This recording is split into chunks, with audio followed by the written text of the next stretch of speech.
Hey everyone, welcome to the channel. This is a little bit of a new project I've been thinking about doing for a little while. It's my way of hopefully giving back a little to a community that really deserves a lot more attention than it gets, in my opinion. It's a very friendly and very welcoming community, and also a very clever and creative one. A community that's been digging deep into some of your most nostalgic childhood games for the better part of the last decade. That community is Harvest Moon Speedrunning. And it's my hope that through this video, through this channel, I can bring some of that much needed attention to the community and share what it has to offer with a new audience. As speedrunning has really exploded in popularity in recent years, I think many speed communities have experienced a bit of a renaissance. They've grown in size and competition, and they've really grown in the knowledge about a lot of these classic games that we all love so much. And it might surprise people to hear this, but a series like Harvest Moon really is no different. Over the past 7 or 8 years, although many might not know that we exist, we've experienced a lot of growth, especially over the past 3 or 4 years. We've experienced a lot more development in our knowledge of the series, we have a marathon every summer, every winter, and we're really only continuing to grow.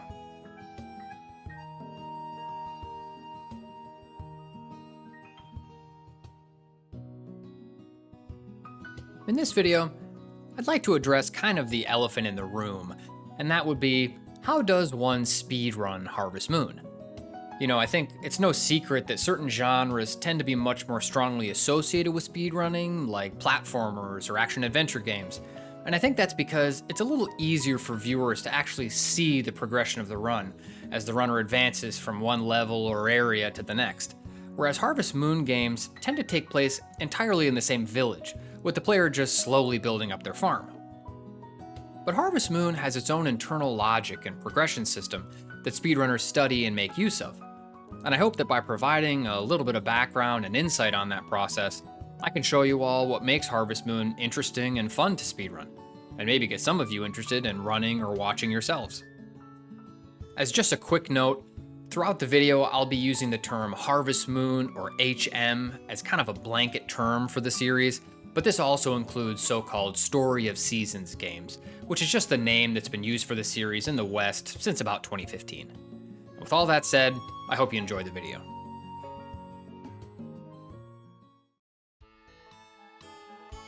I'll be dividing this video into 4 sections. First is Common Mechanics, where we'll look at some basic gameplay elements of the HM games and what tools and challenges they provide for speedrunners. Next, we'll look at Routing Principles, where I'll describe some common solutions that runners use to address those challenges. We'll then look at the juicy stuff, exploits and glitches, which the series has no shortage of. Finally, we'll have a look at how all these moving parts come together in some examples of real speedrun categories. Our first mechanic is affection. Many might think of HM as just a farming game, but at its core, the series is very much a social simulation. The player's farm is always situated in a larger town populated with various villagers to befriend and marriage candidates to court. The player's friendship with these NPCs is indicated by an internal value for each villager, which is typically called affection, and this value can be increased or decreased by various means. The most basic way to increase a villager's affection is with gifts, and most games grant a small boost simply for talking to the villager as well, which we call a conversation boost. Villagers will have preferences for certain gifts that will raise their affection by a larger amount, and disliked or hated gifts may actually lower the villager's affection.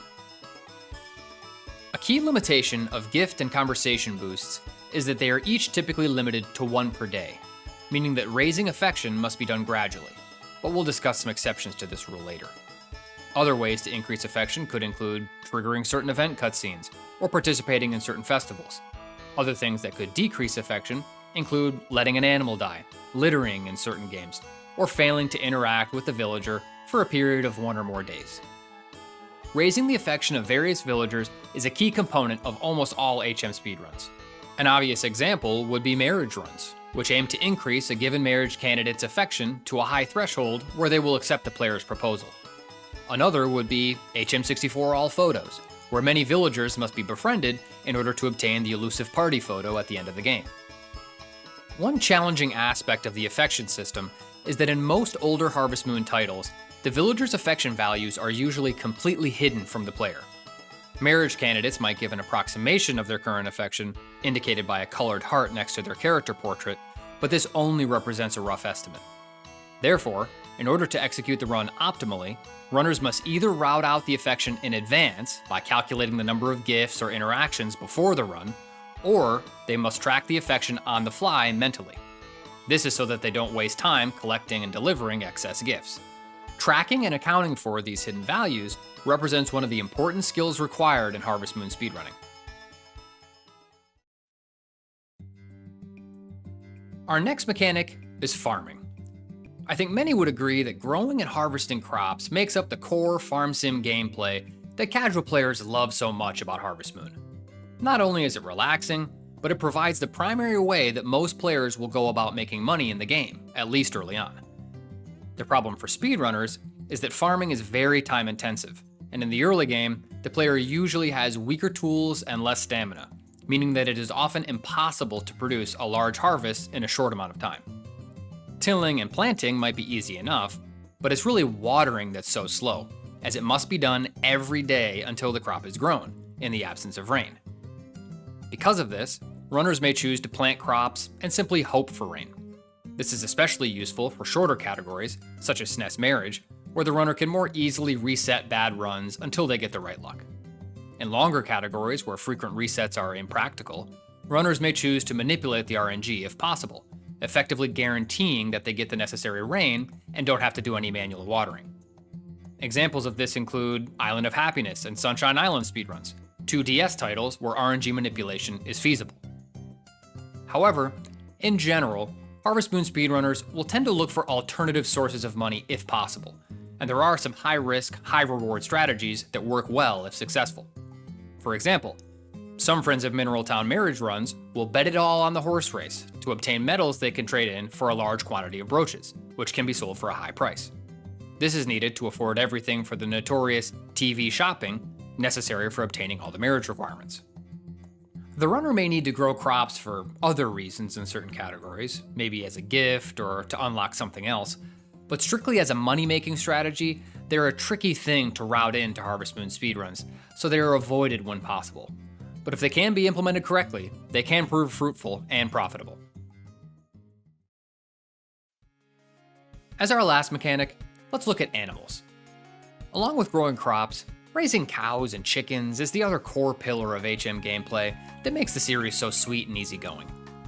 But like crops, farm animals pose many challenges that make them difficult to use in a speedrun setting. First of all, they cost a lot of both time and resources. And unlike crops, which can be left unattended while waiting for rain, animals typically require some bare minimum daily investment to care for. This usually involves feeding and collecting the resource that they produce, for example, eggs from chickens, milk from cows, or wool from sheep.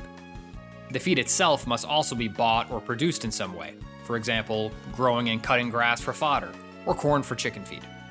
In addition, animals, like villagers, have affection values, and this affection influences the size or quality of the item that they produce, and this impacts its selling price. Raising the animal's affection to a level where it's profitable is a long process, so it's not very time efficient. An experienced HM player might point out that raising animals can be made easier by simply letting them outside where they don't need to be fed. This is true, but in the event of bad weather, the animal must then be moved inside and fed manually, or else it will eventually get sick. Then it must be moved back outside when the weather's good again. In later HM titles, moving animals might be as simple as ringing a bell. But in many early games, animals had to be manually pushed or carried outside. If the animal gets sick, its affection will be hurt, which will hurt its profitability. And if it dies, that could hurt the affection of any villagers that the runner needs to befriend. This all makes raising animals a pretty impractical money-making strategy for any speedrun in which it's not already strictly required to raise animals. Some later HM games, such as Pioneers of Olivetown, have sort of eased the burden on speedrunners a little bit by making it so animals won't get sick even if they're not cared for. And some early games are notable for glitches or exploits which can make the process easier. We'll discuss some of these examples a little later on. Now we'll talk about some routing principles, and the first is what I like to call routing repetitions. HM is a series that's based on cycles, days, seasons, and years. Likewise, most objectives in HM speedruns are achieved through cyclic, repetitive actions, meaning that the time it takes to achieve an objective is the total sum of those repetitions. So when comparing different strategies for a certain goal, even if one strategy looks superficially faster, it may not be if its repetitions are slightly longer or if it requires more repetitions than a competing strategy. For example, to complete Save the Homeland's cake contest ending, one of the 5 girls must reach 120 affection. Katie is readily available 6 days a week, and she must already be raised to 30 affection just to start the ending path, so she's an obvious first choice. Gina is readily available only on Wednesday and Saturday. However, because her Wednesday and Saturday location is so much closer to the farm than Katie, each repetition of gifting is significantly faster. The only time lost for Gina is the extra sleeping. But since sleeping is so fast in Save the Homeland, the travel time saved is more than enough to make her the superior choice. Another very simple example is from Friends of Mineral Town, where runners will make sure they're holding the dog before sleeping. For some reason we won't explain in detail here, sleeping is actually considerably faster if the player is holding the dog.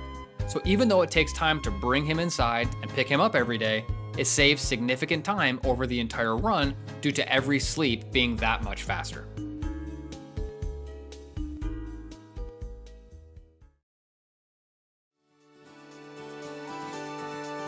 Next is a very important principle, and it's the way that Harvest Moon speedrunners make use of their downtime. There are various times in an HM speedrun where the runner has to wait for a certain time of day. Often this is to wait for a certain villager to be available, or a certain shop to open, or a certain event to be triggerable. So speedrunners try and make use of this downtime by doing small tasks while they wait. In Save the Homeland's horse race ending, the player must befriend Bob. But on every day except Thursday, he isn't available until 8 AM when his shop opens. Thus, the time it would normally cost to collect gifts for him actually costs no time at all, since it can be done during the downtime from 6 to 8 AM. Another example would be games like HM64 or HMDS, where small bits of downtime can be spent spamming a certain tool in order to level it up. This principle is crucial to the routing of HM speedruns, as it illustrates the idea that time is a resource. Villagers each have their own schedules, covering different places at different times on different days. And optimizing an HM speedrun often involves figuring out the order of tasks that will minimize the amount of time spent standing around.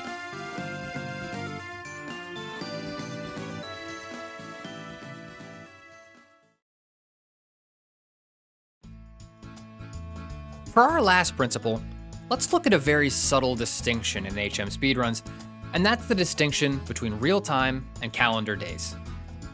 In a speedrun, it would seem naturally faster to set out straight to your objective.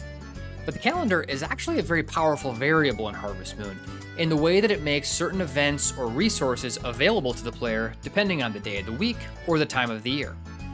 What this means is that, especially in games where sleeping is fast, it can sometimes be faster to spend some time sleeping to a later date in order to access resources that make the route overall faster in terms of real time.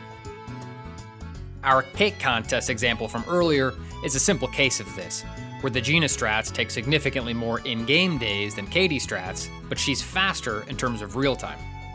Also in Save the Homeland, the Azure Swallowtail ending can be completed in either spring or summer, and the player must befriend Lila. Early runs used a spring route, but it was later realized that sleeping until summer to access her preferred gift, the pink catmint flower, would allow for even fewer gifting trips. And this turned out to be faster, despite the time lost from sleeping a whole extra season. This principle really showcases the cyclic and non-linear nature of HM speedruns and shows how important it is to remember that taking fewer in-game days does not automatically make a strategy faster.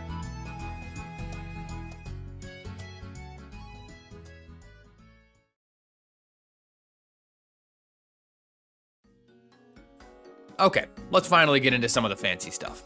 Exploits and glitches. Harvest Moon speedruns have plenty to offer in that department. There are some very unique glitches in specific games, but first, let's look at some of the common ones that come up across the series as a whole. One of the most important and well-known exploits, even among casual players, is the affection spam. As I mentioned earlier, affection boosts from gifts or conversations are typically limited to 1 gift and 1 conversation per day. Additional gifts will be refused or accepted with no boost, and conversations will yield nothing. A spam is an exploit where the game fails to prevent subsequent boosts from being applied, which allows the player to spam a gift or conversation to repeatedly increase the affection in a single day. Magical Melody features a unique affection mechanic where the game applies the gift boost in 2 parts. An initial boost when the villager is first given the gift, and a second boost when they put the gift away. The game correctly limits the first boost to 1 per day, but not the second boost, allowing for easy gift spams. In Harvest Moon SNES, each of the girls gets an affection boost from a certain dialogue option that they can randomly produce once per day. But in fact, by exiting and re-entering the area or building, the flag for this dialogue is reset, which allows them to give the dialogue again and creates a potential spam. Spams are useful in that they save on repetitions, not only the time it takes to travel to the villager, but also the time it takes to sleep to each new gifting day. And conversation spams can save the time that would have been spent collecting gifts. Though they're rare, affection spams are a valuable tool in the speedrunner's arsenal whenever they can be found.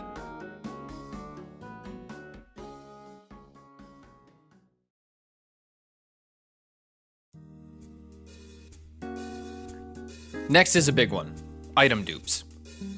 Item duplication is kind of a holy grail in HM speedruns, as it has the potential to solve many routing problems, depending on the situation. A rather obvious application is to dupe and ship a large quantity of a valuable item to cover any necessary money for the run. This is possible in cases such as the phone dupe in HM3 GBC. One of the most powerful dupes in all of HMSR is that of Magical Melody, where by pressing B in a small window after sowing seeds, the player's whole inventory is corrupted, giving an infinite number of each item in the rucksack and a very large amount of money. In fact, this can even be repeated ad nauseum to eventually corrupt the memory value of the player's musical notes, making it possible to save the Harvest Goddess without ever collecting a single one. Now, despite their massive potential, some dupes have certain limitations. Harvest Moon 64 is well known for its music box duplication glitch, where the player can dig up unlimited music boxes from the same spot in the field and keep getting them repaired by Rick. But the music box is a key item that only serves as a special, high-affection gift to the bachelorettes, so it can't be sold for money. However, it's still extremely useful for affection purposes. Back to Nature has a powerful shipping dupe that requires the runner to stay up all night and pause exactly as the clock strikes 6 a.m., when they are forcibly transported back to the house for the start of the next day. If performed successfully, the runner will be able to move around normally with the pause menu still open, and they can ship an infinite number of whatever's in their inventory. The glitch itself is not limited per se, but it is extremely punishing if the runner fails the trick, as they'll have to spend a whole nother night waiting around until 6 a.m. in order to attempt it again. Now, Harvest Moon is a huge and diverse series, so it's impossible to give an exhaustive treatment of glitches and exploits in this video, but to sum up, here's a few more noteworthy miscellaneous examples. Egg dupe in HMGB, cutscene weather manip in Save the Homeland, weed intro in Save the Homeland, loading zone storage in Friends of Mineral Town, cooking dupe in Island of Happiness, Z-cheat in Another Wonderful Life, etc., etc. Now, I will make special mention of a fairly well-known and fairly hilarious Harvest Moon 64 exploit that I hinted at earlier, the infamous meat tenderizer strats. Casual players know that striking an animal with a tool is supposed to hurt its affection, but in HM64, doing so repeatedly to a cow will eventually put it in a special mad state. And luckily for speedrunning purposes, striking a cow when it's in this state actually raises its affection rather than lowering it. So maxing out a cow's affection is as simple as hammering that beef nice and flat. Each game in the series has a little something different to offer, but there are plenty of these kinds of tricks all throughout Harvest Moon speedrunning. If you're interested in learning more about any of the tricks I mentioned, or maybe one I didn't mention, leave a comment about it down below.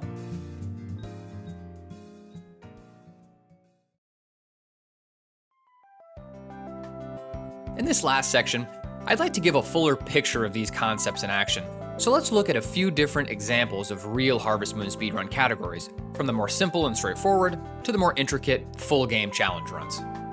We'll start with the quintessential HM speedrun, the marriage run. Marriage categories are timed from game start to the successful proposal or wedding with the chosen candidate.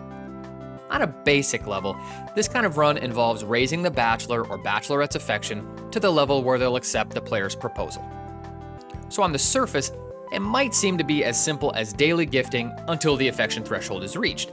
But HM games typically have various other requirements before the player's proposal will be accepted. This might include upgrading the house, buying a bigger bed, expanding the town, or completing the main story. The game also often requires the player to trigger a series of heart events, which are cutscenes with the chosen candidate that can be triggered as their affection increases. In addition, some marriage candidates are not available from the start of the game, and they may have certain other requirements before they'll appear. For example, in Island of Happiness, Sabrina won't be available until the player has shipped 20 minerals from the mine. In Friends of Mineral Town, the Harvest Goddess can be married, but she has a whole laundry list of extra requirements. Routing a marriage speedrun mostly involves finding the best gift for the chosen candidate and the best way to make money for the required purchases.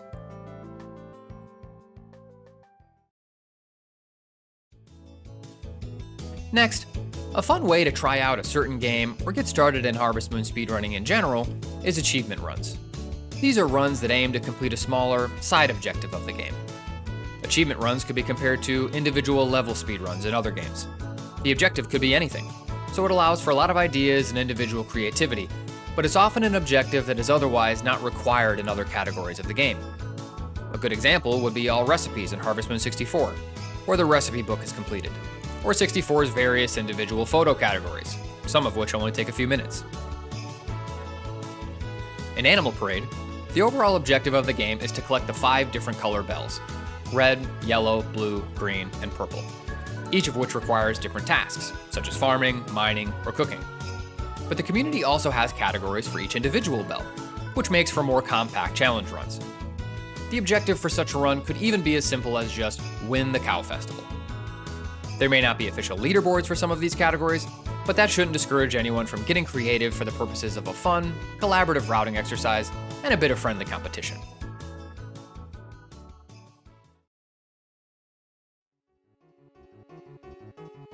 Lastly is the more intense stuff: main story, completionist runs. It's a bit of a long-standing myth that there is no equivalent to traditional full game categories like any percent or 100% in Harvest Moon speedrunning, but that could not be further from the truth. Even the earliest HM games have some kind of final objective or good ending to strive towards, and later games tended to include a proper story campaign that the player would complete alongside their general farming and social endeavors. The prime example would be Harvest Moon 64 All Photos, which started off as a pipe dream of a speedrun in the early days, but evolved over a decade later into a challenging and impressive display of approximately 6 hours, through the ingenuity and collaboration of Harvest Moon speedrunning's best researchers, glitch hunters, and routers. Another full game run with a storied history is Magical Melody Any Percent, which likewise started off as a relatively glitchless slog, but transformed into an intricate, technical showcase over the years. On the shorter side, Save the Homeland offers bite-sized, tightly optimized single-ending runs. No matter your preference, there's a run for everyone, with a lot of potential still remaining for the future. These categories are interesting in that they incorporate all the mechanics, strategies, and exploits that we've looked at throughout this video, and they really provide a proper showcase of the full potential of Harvest Moon speedrunning at its finest.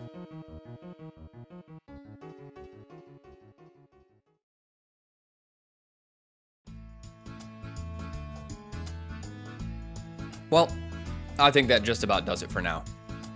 I hope this video has served as a decent introduction into the idea of Harvest Moon speedrunning. I really cannot emphasize enough what a great community we have. I've had a lot of fun chatting and collaborating with everyone over the years, and I'm really looking forward to seeing HMSR grow even more in the future. If you enjoyed the video, I hope you'll share it and like and follow the channel. I'm definitely planning on doing more videos like this with coverage of this awesome community. As a disclaimer, Harvest Moon is a really big series with many different quirks and categories, so this video is by no means exhaustive, and I was a bit biased with some of my examples, as I mostly showcased games and runs that I'm most familiar with. But I promise, if you didn't hear your favorite HM game mentioned, that doesn't mean we don't play it, and I hope to do deeper dives into specific games in future videos. In fact, if there's a certain game you'd like to see a video about, please speak up in the comments. There are many more Harvest stories to tell. Real quick, I just want to plug the HMSR Discord server. I've gone ahead and linked that in the description. We welcome players of all kinds, whether you want to get into speedrunning or you just want to discuss the series in general. As I mentioned earlier, we do have 2 community marathons every year. Our next one will be in February, but we're looking at doing different kinds of community events in the very near future. So now's a great time to get involved, and I'll definitely be doing coverage of those events when the time comes. With all that said, thanks a lot for watching, and I'll see you all in the next one.